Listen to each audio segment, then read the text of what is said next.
एक दिन करीब लकड़हारा बिरजू जंगल से लकड़ियां काटकर घर लौट रहा था। तभी रास्ते में उसे गांव का मुखिया रोककर ताने देता है। क्यों रे बिरजू, मेरे घर में लकड़ियां क्यों नहीं पहुंचा रहा? ज्यादा घमंड हो गया है क्या तुझे? ऐसी बात नहीं है मुखिया जी, इन दिनों मेरी तबीयत कुछ ठीक नहीं थी, इसीलिए मैं लकड़ियां काटने नहीं जा सका। मुझे ये सब बहाने मत सुना। ये जो तेरे पास लकड़ियां हैं, ये मेरे घर पहुंचा देना चुपचाप। मुखिया जी, मैं आपको कल लकड़ियां दे दूंगा। ये वाली मुझे बाजार जाकर बेचने दीजिए। कुछ दिनों से मैंने एक लकड़ी नहीं बेची, हाथ में एक पैसा नहीं कि मैं अनाज भी ला सकूं। मेरे भाई बहन भूखे पेट सो रहे हैं। ये सब मैं नहीं जानता, वैसे भी वो तेरे सगे भाई बहन नहीं। ना जाने कहां से उन अनाथों को अपने गले बांध लिया तूने। मुखिया जी, आप उन मासूम बच्चों के बारे में ऐसा कैसे बोल सकते हैं? वो दोनों मेरे लिए सगे भाई बहन से भी बढ़कर हैं। उनके बिना मेरी दुनिया अधूरी है। चल, अब ज्यादा ज्ञान मत दे। जितना मैंने कहा उतना सुन, नहीं तो मैं तेरे भाई बहन समेत तुझे गांव से निकाल दूंगा। नहीं नहीं, ऐसा अनर्थ ना कीजिएगा। मैं दोनों मासूमों को लेकर कहां भटकूंगा। ठीक है, मैं ये लकड़ियां आपके घर ही पहुंचा देता हूं। बिरजू बेमन मुखिया के घर लकड़ियां पहुंचाकर खाली हाथ अपने घर जाने लगा। उसे घर में देखते ही उसका छोटा भाई धीरज बोलता है।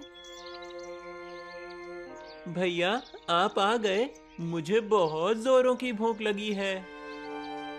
मुझे माफ कर देना धीरज, आज फिर से ये तेरा निकम्मा भाई खाली हाथ ही आया। कोई बात नहीं भैया, मुझे कुछ खास भूख नहीं लगी। मैं खेलने जा रहा हूँ। धीरज मुंह लटकाए बाहर खेलने चला गया।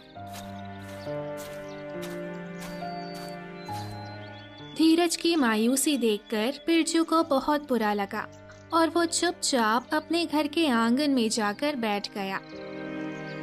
तभी उसकी बहन शीतल वहां आकर कहती है। भैया, आप निराश ना हो, सब ठीक हो जाएगा। मेरी खराब किस्मत के कारण तुम्हें और धीरज को भी दुखों का सैलाब झेलना पड़ रहा है। मेरी किस्मत ना जाने मेरे साथ कैसा खेल खेलना चाह रही है। ना तो ये मुझे आगे बढ़ने देती है, ना ही मैं पीछे हट सकता हूँ। आप ऐसी बात ना करें भैया, धीरज अभी छोटा है, मैं उससे बड़ी हूँ। मैं उसे समझाऊंगी, वो मायूस नहीं होगा। आप हमारी फिक्र ना करें, हमें पता है आप हमारे लिए बहुत मेहनत करते हो। कुछ दिन हम दोनों आपका साथ तो दे ही सकते हैं, सब्र करके। शीतल, तू फिक्र मत कर, मैं जंगल जा रहा हूँ लकड़ी काटने। आज कैसे भी करके थोड़ी रकम तो ले ही आऊंगा। इतना बोलकर बिरजू जंगल लकड़ियां काटने चला जाता है। लकड़ियां काटते काटते उसे अचानक उसके पिता की छाया दिखती है। पिताजी? नहीं, ये कैसे मुमकिन है? क्या सच में अभी यहाँ पिताजी थे? नहीं नहीं, ये मेरा भ्रम होगा। बिरजू अपने पिता की छाया को भ्रम समझकर फिर से लकड़ियां काटने लगा। तभी अचानक उसके पिता सामने प्रकट होकर कहते हैं।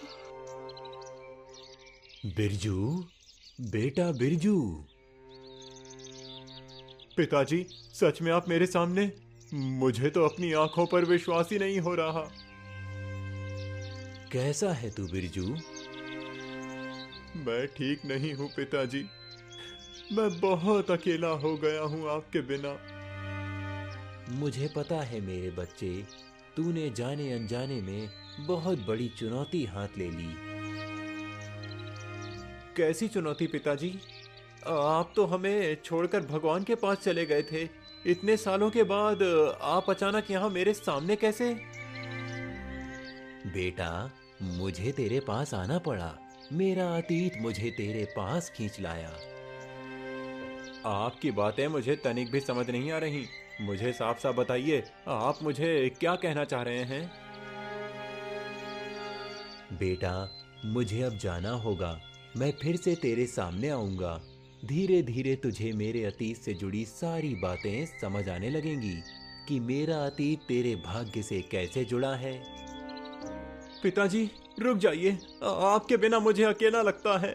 शीतल और धीरज की रक्षा तो मैं कर लेता हूँ, पर सच बताऊं तो इस दुनियादारी से मुझे बहुत डर लगने लगा है। तूने 2 जिंदगियां बचाई, तू अंदाजा भी नहीं लगा सकता वो 2 जिंदगियां तेरी जिंदगी में क्या बदलाव लाएंगी। थोड़ा धैर्य रख मेरे बच्चे, ऊपर वाला जल्दी ही सब अच्छा करेगा। दोनों बात कर ही रहे थे, इतने में आसमान में काले बादल छा गए और बिरजू बेहोश होकर गिर पड़ा। फिर आसमान से एक अदृश्य आवाज आने लगती है। श्यामलाल, अब तू वापस जा। तेरा काम बस बिरजू को आगाह करने का था। इससे ज्यादा तुम उसे कुछ नहीं बता सकते हो अभी। हे प्रभु, मुझे मेरे बेटे की ऐसी हालत नहीं देखी जा रही। इसे कब सारा सच पता चलेगा? ये विधि का विधान है। बिरजू को कठिनाइयों का सामना करना ही पड़ेगा। ठीक है प्रभु, जैसी आपकी इच्छा। मैं आपकी आज्ञा के अनुसार ही चलूंगा। बिरजू के पिता प्रभु की आज्ञा पाकर वहां से गायब हो जाते हैं। थोड़ी देर बाद बिरजू को होश आता है। तब अरे, ये सच था या सपना? क्या मेरे पिताजी इस सच में यहाँ आए थे? नहीं नहीं, ये मुमकिन नहीं। मैं शायद सो गया था, मुझे सपना आया होगा। इसके बाद बिरजू थोड़ी लकड़ियां लेकर बाजार बेचने जाने लगा। उन लकड़ियों को बेचकर बिरजू को थोड़ी रकम मिली, जिससे वो घर पे अनाज लेकर जाता है। शीतल, धीरज, जल्दी इधर आओ। देखो, मैं तुम लोगों के लिए अनाज लाया हूँ। मुझे पता था भैया, आप हमें भूखा नहीं देख पाएंगे। देख धीरज, मैंने कहा था ना, भैया हमारे लिए कुछ भी करके आज अनाज लेकर ही आएंगे। हाँ हाँ, आप दुनिया के सबसे अच्छे भैया हैं। तुम दोनों के चेहरे की खुशी ही तो मेरे अंदर हिम्मत जगाती है। चलो, अब दोनों हाथ मुंह धो लो, मैं भोजन बना देता हूँ, फिर सब मिलकर खाएंगे। उस रात तीनों भाई बहन खुशी खुशी भोजन करते हैं और आराम से सो जाते हैं। फिर आधी रात में शीतल नींद में चलते चलते जंगल के बीचों बीच बने कुएं के पास जाकर खड़ी हो जाती है। तब आजा, मेरे अंदर आजा, कूद जा मेरे अंदर, आजा, रहस्य का दरवाजा खोल दे, देर ना कर, जल्दी आ। कुएं के जादू से सम्मोहित होकर शीतल कूदने ही वाली थी। तभी बिरजू पीछे से आकर उसे रोक लेता है। नहीं, शीतल, होश में आओ, ये तुम क्या कर रही हो? अरे भैया, मैं तो घर में सो रही थी, यहाँ कैसे आ गई? तुम नींद में चल रही थी? तुम्हें पता भी है, नींद में चलने की वजह से तुम इस कुएं में कूदने वाली थी। अच्छा हुआ भैया, आपने मुझे बचा लिया। आज से पहले मैं कभी नींद में नहीं चली। पता नहीं आज ये क्यों हुआ। कोई बात नहीं शीतल, कभी कभी ऐसा होता है। अब घर चलो, इस बारे में ज्यादा सोचना मत। शीतल को समझ नहीं आता कि आखिर उसके साथ हो क्या रहा था। वो लोग फौरन जंगल से निकलकर घर चले गए। बिरजू जैसे ही गहरी नींद में गया, उसे उसके पिता का सपना आया। समय ने अपनी चाल चल दी बिरजू। पिताजी, आप? हाँ, मैं जो कहने जा रहा हूँ वो ध्यान से सुन। क्या पिताजी? अब तू रहस्य के करीब जा रहा है, किस्मत के खेल में फंसने वाला है। तेरी जिंदगी में अलग अलग बदलाव आएंगे, उनसे घबराना मत, समझदारी से काम लेना।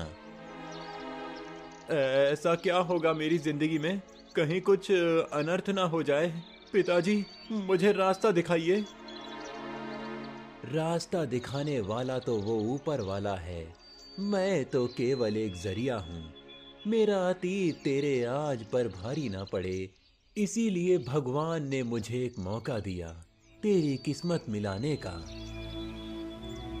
सपना देखते देखते भोर हो जाती है और बिरजू चिल्लाते हुए उठता है। पिताजी, मुझे बचाओ, मुझे बचाओ। क्या हुआ भैया? आप तो पूरा पसीना पसीना हो गए। कोई बुरा सपना देखा क्या आपने? रुकिए, मैं आपके लिए पानी लाती हूँ। नहीं, रहने दो, मैं ठीक हूँ। मैं थोड़ी देर खुली हवा में टहलने जा रहा हूँ, तुम दोनों घर पर ही रहना।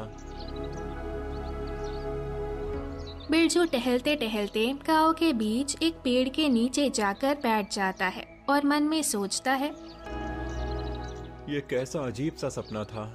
मुझे ऐसा लग रहा है जैसे पिताजी मुझ तक कोई संदेश पहुंचाना चाहते हैं। अब मैं इस बारे में किससे पता करूं, कैसे इस पहेली को सुलझाऊं? बिरजू परेशान होकर सारी घटनाओं के बारे में सोच ही रहा था। इतने में गांव के पुजारी जी वहां आकर उसके पास बैठ जाते हैं। तेरे माथे पर बसा ये निशान इस बात का संकेत दे रहा है जैसे तुझे तेरा नसीब पुकार रहा हो। वो राज तुझ तक पहुंचने की कोशिश कर रहा। सदियों से पीढ़ी दर पीढ़ी तेरा परिवार उस रहस्य को संभालते आ रहा था। कैसा रहस्य? पुजारी जी, क्या आप मेरे जीवन में हो रही उथल पुथल का कारण जानते हैं? मेरे से अच्छा तुम्हारी जिंदगी के बारे में और कौन जान सकेगा।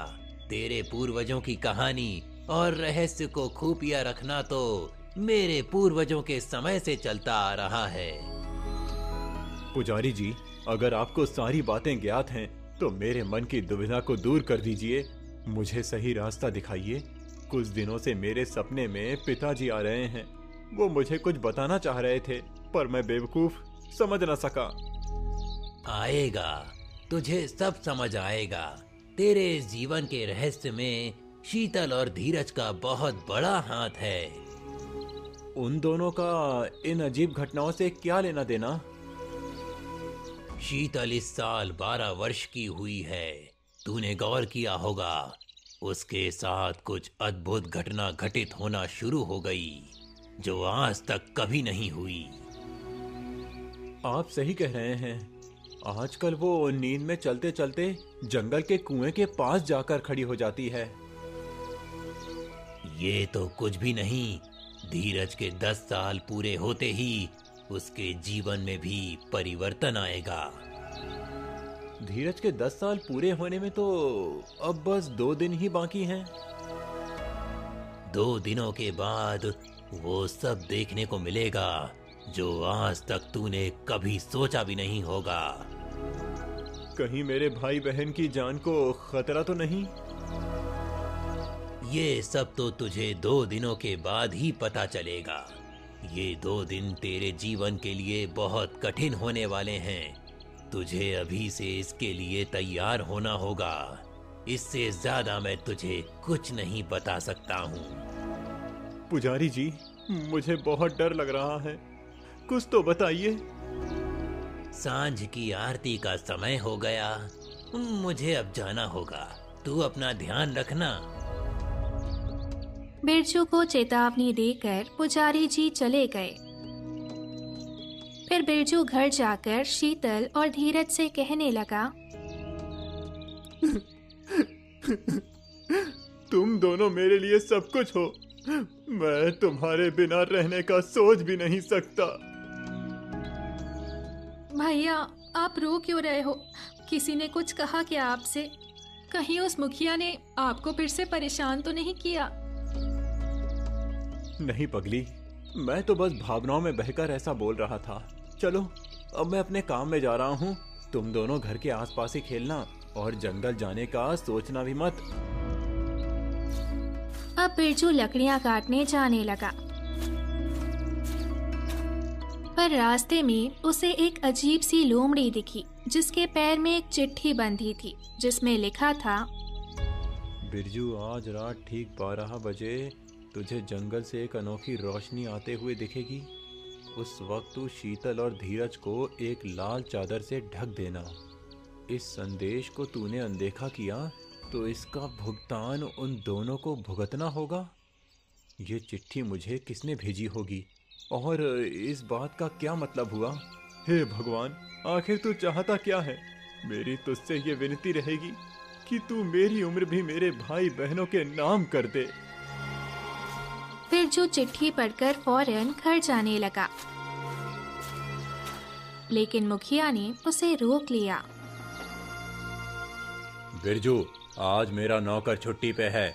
घर पर बहुत काम बिखरा हुआ है। चल, आज तू सारा काम कर दे। मुखिया जी, मैं अभी अपने घर जा रहा हूँ। मेरा घर जाना बहुत जरूरी है। मैंने जो कह दिया सो कह दिया। मुझे तेरे जरूरी काम से कोई मतलब नहीं। चुपचाप मेरी बात सुन, नहीं तो। नहीं मुखिया जी, आप गुस्सा मत कीजिए। मैं आपके सारे काम कर दूंगा। इसके बाद बिरजू मुखिया के घर काम करने चला गया। काम करते करते रात हो जाती है। 12 बजने में बस कुछ ही समय बाकी रह गया था। मुखिया जी, मैंने सारे काम खत्म कर दिए। अब मुझे जाने दीजिए। मेरे भाई बहन घर पर अकेले हैं। उन्हें डर लगता होगा। वो दोनों इतने भी ना समझ नहीं कि तेरे बिना थोड़ी देर ना रह सकें। चल आकर मेरे पैर दबा। आज बहुत थकान सी हो रही है। नहीं मुखिया जी, अब मैं एक पल भी देरी नहीं कर सकता घर जाने में। तू फिर से मेरे आगे मुंह खोलने लगा। तुझे तेरी और तेरे भाई बहनों की जान प्यारी नहीं क्या? मुखिया की धमकी सुनकर बिरजू को मजबूरन उसके घर रुकना पड़ता है। रात के 12 बजते ही जंगल से एक तेज रोशनी निकलकर शीतल और धीरज पे पड़ जाती है। तब, धीरज उठ, देख तेरा शरीर लाल पड़ रहा है। दीदी, मेरी छोड़ो। आपका भी शरीर लाल हो गया पूरा। दीदी, दीदी, मेरा बदन बहुत जल रहा है। हे प्रभु, ये हम दोनों को क्या हो गया? भैया, भैया, आप कहाँ हैं? हमें बचा लीजिए भैया। दीदी, दीदी, मुझे बहुत तकलीफ हो रही है। दीदी, भैया को जल्दी बुला दो।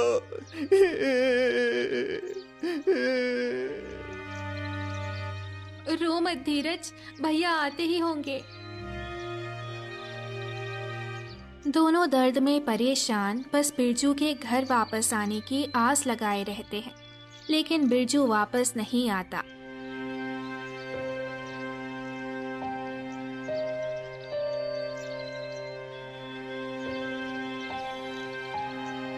अगली सुबह जब बिरजू घर आया तब उसने देखा कि घर में कोई नहीं था। शीतल, धीरज, कहाँ हो तुम दोनों? मेरे साथ ये छुपा छुपी का खेल ना खेलो।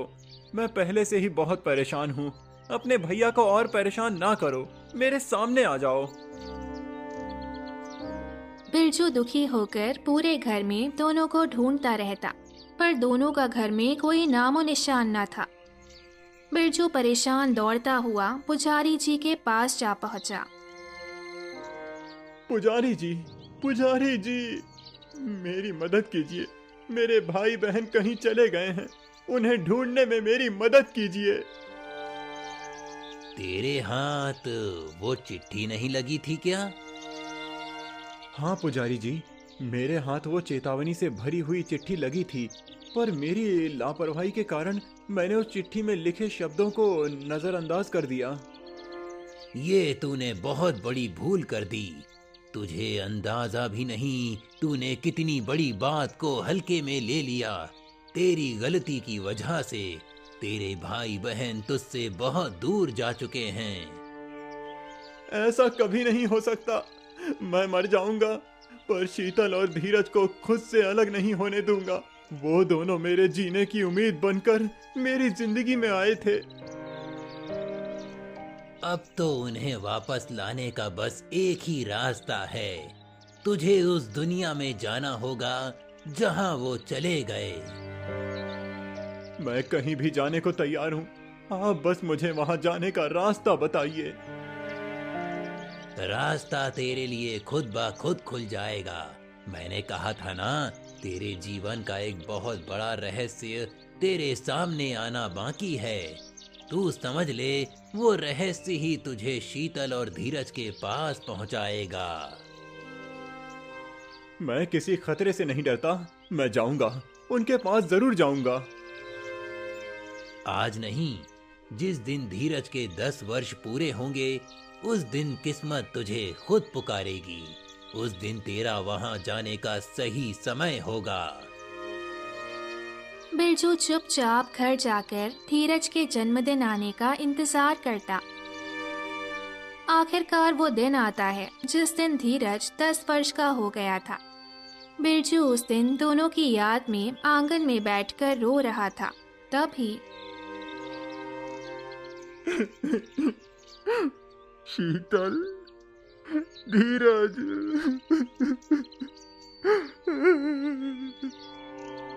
रोना बंद कर। तू इतना कमजोर नहीं। हमारे वंश की परंपरा को आगे बढ़ाने की जिम्मेदारी तेरे ऊपर है।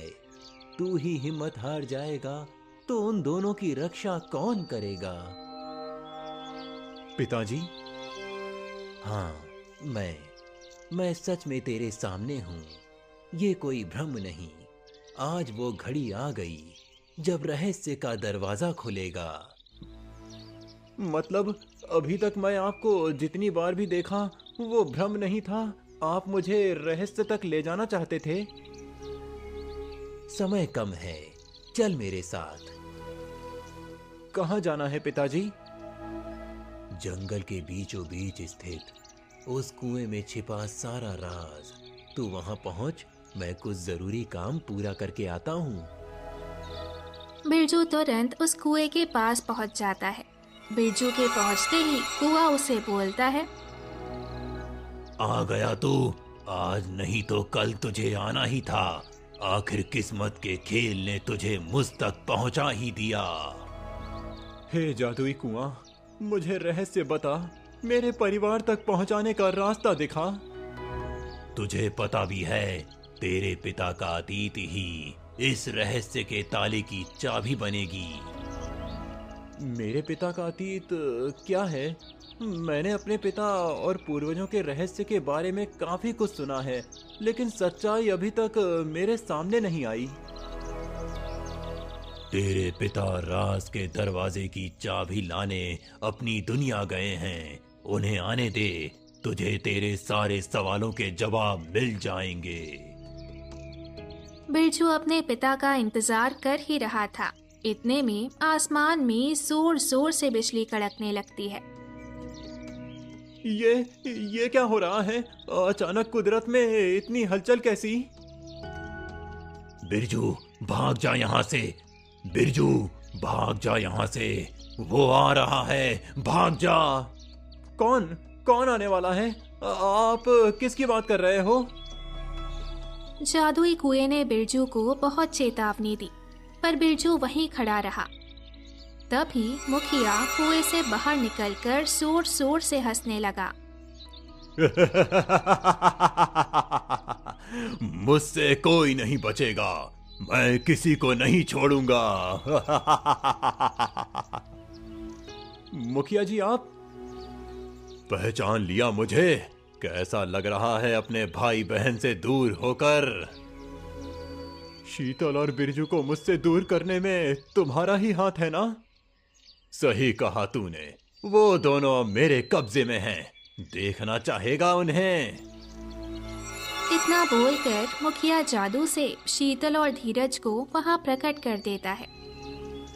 ये देख तेरी आंखों के तारे, क्या हालत हो गई इनकी। तेरी एक गलती के कारण तू उस दिन उस चिट्ठी की बातों को नजरअंदाज ना करता तो आज दोनों तेरे साथ होते।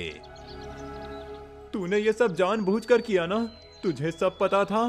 तूने जानबूझकर मुझे उस रात काम में उलझाए रखा ताकि तू अपने मकसद में कामयाब हो सके। बिल्कुल सही कहा तूने। अगर तू उस दिन इन्हें लाल चादर से ढक देता तो आज मैं इन्हें अपने कब्जे में ना ले पाता। आखिर तू चाहता क्या है? तू कौन है? तेरी असली पहचान बता। मैं इनका सगा चाचा हूँ।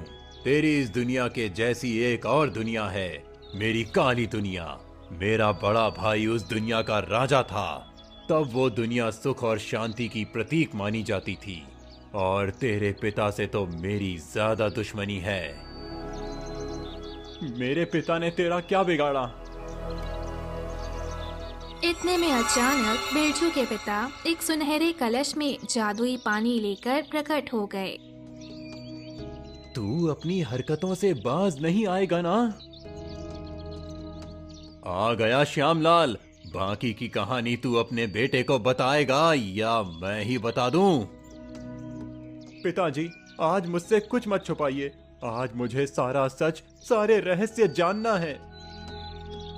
तो सुन बिरजू, हम पहले उस दुनिया में रहते थे जहाँ की ये दुष्ट आदमी बात कर रहा है। हमारे पूर्वज सदियों से राज परिवार की रक्षा करते आ रहे थे। शीतल और धीरज के पिता वहाँ के महाराजा थे। मैं उनकी रक्षा करता था। तब तू 9 साल का होगा। एक दिन इस कपटी ने धोखे से उनकी जान ले ली। फिर क्या हुआ था पिताजी? और आपकी मृत्यु कैसे हुई? मैं महाराज की मौत का बदला लेने के लिए इस पापी से युद्ध कर रहा था, जिसमें मैं शहीद हो गया। पर मैंने मरने से पहले महाराज की धरोहर, उनके दोनों बच्चों को तेरे साथ जादुई कुएं के रास्ते से इस दुनिया में पहुंचा दिया। मैंने तेरी याददाश्त मिटा दी। अब तुझे इतना याद था कि तूने इन दोनों बच्चों को कुएं के पास से उठाया। तेरे पिता ने मेरे सारे किए कराए पर पानी फेर दिया। मैंने अपने भाई को मार डाला ताकि मैं उसकी गद्दी छीन सकूं, पर उसके उत्तराधिकारी बच गए, जिस वजह से राजा की गद्दी ने मुझे ना स्वीकारा। आज भी उस गद्दी पर बैठकर मैं राजा नहीं बन सकता हूँ। बिरजू, इस पापी को ऊपर वाले ने श्राप दिया और इसकी सारी शक्तियां छीनकर इस दुनिया में साधारण इंसान बनाकर भेज दिया। फिर इसके पास जादुई शक्तियां वापस कैसे आईं? मैंने अपनी शक्तियां वापस पाने का रास्ता ढूंढ ही निकाला। उस रात इस जादुई कुएं से रोशनी निकलकर दोनों बच्चों के ऊपर पड़ी, जिससे इनकी जादुई शक्तियां जग गईं और मौका मिलते ही मैंने वो शक्तियां इन दोनों से छीन लीं। मैंने तुझे हराने की चाबी ढूंढ निकाली। ये सुनहरे कलश का शुद्ध जल तुझे जलाकर खाक कर देगा। इसके लिए तुम लोगों को पहले मुझे पकड़ना होगा। मैं अब और किसी के हाथ नहीं आने वाला हूँ। इतना बोलकर मुखिया शीतल और धीरज को लेकर कुएं के अंदर कूद गया। उसके अंदर कूदते ही दूसरी दुनिया में जाने वाला खुफिया दरवाजा हमेशा के लिए बंद हो गया। पिताजी, ये तो मेरी जान से प्यारे भाई बहन को लेकर चला गया और अब तो दूसरी दुनिया में जाने का रास्ता भी बंद हो गया। अब मैं क्या करूं? अब तो बस एक ही रास्ता है शीतल और धीरज को बचाने का। तुझे अपना फर्ज निभाना होगा। अपने पूर्वजों की परंपरा को आगे बढ़ाते हुए दोनों की रक्षा करनी होगी। राज परिवार के कुलदीपों को उनका हक दिलाना होगा। मैं तैयार हूँ। मैं उन्हें सिर्फ अपनी जिम्मेदारी नहीं बल्कि अपना सगा परिवार मानता हूँ। उनके लिए मैं किसी से भी लड़ जाऊंगा। तो ठीक है, कल इसी कुएं के पास सूरज ढलते ही आ जाना। इतना बोलकर बिरजू के पिता वहां से गायब हो गए। फिर बिरजू दुखी होकर घर चला जाता है। घर की शांति देखकर वो दुखी होकर कहता है, शीतल और बिरजू के बिना घर कितना सूना सूना सा लग रहा है। उन्हें कुछ हो गया तो मैं अपने भी प्राण त्याग दूंगा। बिरजू दुखी होकर बिना पलक झपकाए उन्हें याद करता रहता।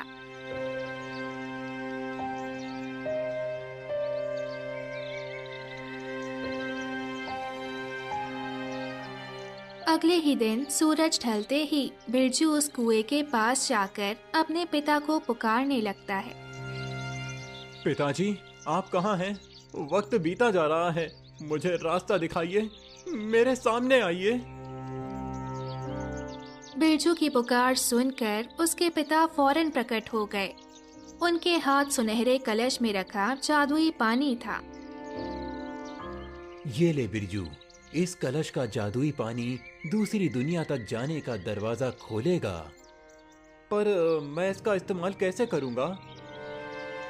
भगवान का नाम लेकर इसके अंदर का जादुई पानी कुएं में डाल देना। सिर्फ तेरे हाथ से डाला हुआ पानी ही इस कुएं का दरवाजा खोल सकता है।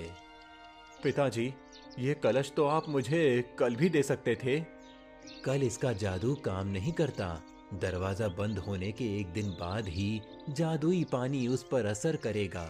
जा बिरजू, बचा ले अपने भाई बहन को, इससे पहले वो कपटी उन्हें मार दे। आप साथ नहीं आएंगे? उस दुनिया से मेरा रिश्ता तो मेरी जिंदगी के साथ ही खत्म हो गया। अब मैं एक आत्मा हूँ, मैं वहां नहीं जा सकता। तुझे अकेला ही जाना होगा। जा और अपना फर्ज निभा मेरे बच्चे। मेरे वापस आने के बाद आप फिर से मुझसे मिलने आया करेंगे ना? आज हमारी आखिरी मुलाकात है बिरजू। तुझे अतीत से जुड़ी सारी सच्चाई पता चल गई। यही मेरी आत्मा की मुक्ति थी। आज मैं इस संसार से मुक्त हो रहा हूँ। तू अपना और उन दोनों का ध्यान रखना मेरे बेटे। पिताजी, मैं हमेशा आपके द्वारा बताई गई सही राह पर चलूंगा और आपको याद करता रहूंगा। आप जहां भी रहना, सुकून से रहना। दोनों अपनी नम आंखें लिए एक दूसरे को अलविदा करने लगे। पिता के आत्मा के मुक्त होते ही बिरजू ने कलश का पानी कुएं में डाल दिया, जिससे जादुई दुनिया का दरवाजा खुल गया। मैं इस जादुई दुनिया में तो आ गया, पर अब मैं वो महल कैसे ढूंढूं जहां वो पापी छुपा बैठा है? बिरजू गहरी सोच में आगे चलता ही जा रहा था। तभी अचानक उसकी नजर चमकते हुए महल पे पड़ी। वो रहा राजमहल। मेरी शीतल और धीरज को सुरक्षित रखना प्रभु, मैं उन्हें बचाने जा रहा हूँ। बिरजू महल पहुंचकर चुपके से उनके ऊपर नजर रखने लगा। मैंने तुम दोनों के पिता को यहीं मारा था, अब मैं तुम्हें भी यहीं मारूंगा। हमारे बिरजू भैया हमें बचाने जरूर आएंगे। तुम हमें कुछ भी नहीं कर पाओगे। तुमने मेरे पिता को मारा था, तुम बहुत बुरे हो। भगवान तुम्हें तुम्हारे पापों की सजा जल्द ही देगा, देख लेना। चुप कर शरारती बच्चे, मुझसे ज्यादा जुबान मत लड़ा। मैं तेरा ताऊ हूँ। तुम्हें रिश्तों की कदर नहीं, तुम हमारे कुछ नहीं लगते। हमारे पास परिवार के नाम पर बस एक ही शख्स है, हमारे बिरजू भैया। तुम्हारी जुबान तो कैंची की तरह तेज है, तुम्हें तो सबक सिखाना ही होगा। मुखिया गुस्से में आकर दोनों को पूरी तरह पीटने लगा। ये देखकर बिरजू की रूह कांप गई। मुखिया के बनाए जादुई कवच के कारण बिरजू अंदर न आ सका। वो खुद को लाचार और बेसहारा समझने लगा। मेरी किस्मत अब और कितने खेल खेलेगी मेरे साथ? आखिर मैं और कितने इम्तिहान दूं? नहीं, मुझसे अब ये किस्मत का खेल सहा नहीं जा रहा। आज मैं अपने प्राण त्याग दूंगा। जिंदगी से हार मानकर बिरजू जादुई तालाब में कूदने चला गया। उसने जैसे ही छलांग मारने के लिए आगे कदम बढ़ाया, आसमान से एक अदृश्य आवाज आई। ए मूर्ख इंसान, क्या मैंने तुझे इसीलिए बनाया कि तू हार मानकर अपनी जान दे सके, अपने फर्ज से बच सके? यही तो तेरी अंतिम लड़ाई है। जिसमें हारना जीतना तेरे ऊपर है। भगवान, अब तू ही बता मैं क्या करूं? मैं तो लाचार हूं, उन दोनों को बचा भी नहीं पा रहा। तुझे मैंने खास काम के लिए चुना है। तू इस तरह मेरे चुनाव को गलत साबित मत कर। जा, लड़ अपनी तकदीर से। इतने में सुनहरे कलश वाला जादुई पानी तालाब के किनारे प्रकट होता है। ये ले तेरा हथियार और संहार कर दे उस पापी का। इस पवित्र जल को उसके ऊपर डालते ही वो जलकर भस्म हो जाएगा और ये राज्य उसके चंगुल से छूट पाएगा। पर मैं उसके ऊपर ये पवित्र जल कैसे डालूंगा? सुरक्षा कवच लगा रखा है। वो कवच तेरे सच्चे मन से टूटेगा। तू पूरे मन से कवच के ऊपर थोड़ा जल छिड़क कर अंदर जाने की कोशिश करना। कवच खुद ब खुद ही बेअसर हो जाएगा। अब मैं तुझे निराश नहीं करूंगा, बुराई को हरा कर ही रहूंगा। ये मेरा वादा है तुझसे। बिरजू खुश होकर फौरन जादुई कवच तोड़ने पहुंच गया।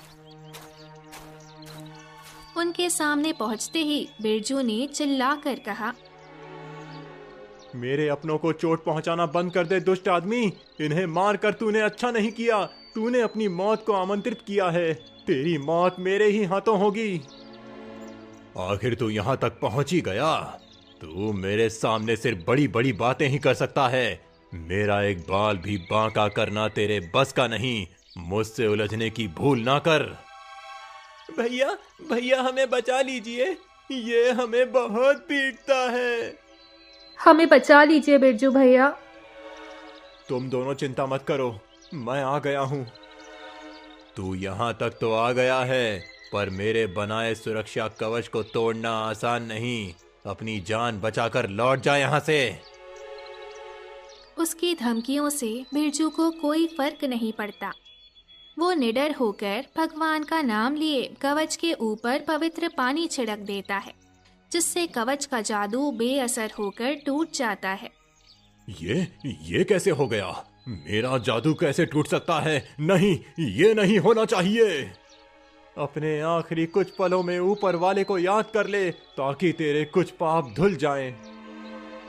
बिरजू के हाथ में वो जादुई पानी देखकर मुखिया डर के मारे भागने की कोशिश करने लगा, पर बिरजू ने तुरंत सारा पानी उसके ऊपर डाल दिया, जिससे उसका शरीर जलने लगा। बचाओ, मेरा शरीर जल रहा है। कोई बचाओ मुझे, मैं मर रहा हूँ। बचाओ। शीतल, धीरज, देख लो, बुराई अच्छाई के सामने कभी नहीं जीतती। इसे इसके कर्मों की सजा मिल रही है। जो जैसा करता है उसके साथ वैसा ही होता है। ये याद रखना दोनों। मुखिया जलकर राख हो गया। उसके बाद शीतल और धीरज भावुक होकर बिरजू से गले लग गए। फिर शीतल बिरजू से बोलने लगी, भैया, आज से इस राजगद्दी के महाराज आप हैं। हमें ये सब नहीं, आपका प्यार और स्नेह चाहिए। पिताजी की इच्छा यही रही होगी कि उनके राज्य में सच्चाई और अच्छाई का बोलबाला हो, जो कि आपके शासन में ही होगा। हाँ भैया, आप इस राज्य को और हमें संभाल लीजिए। मेरे लिए तुम दोनों ही सबसे कीमती हो। आज से तुम दोनों जब तक राज्य संभालने लायक नहीं हो जाते हो, तब तक मैं तुम्हारे राज्य की देखभाल करूंगा। सारे रहस्य का ताला खुल गया और तीनों हंसी खुशी रहने लगे। बिरजू उस जादुई दुनिया का महाराज बन गया।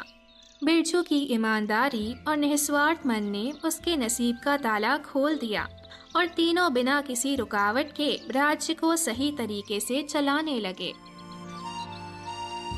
तो दोस्तों, कैसी लगी आपको ये कहानी? हमें कमेंट के जरिए ज़रूर बताएं और साथ ही ऐसी और मज़ेदार कहानी के लिए चैनल को सब्सक्राइब करें। धन्यवाद।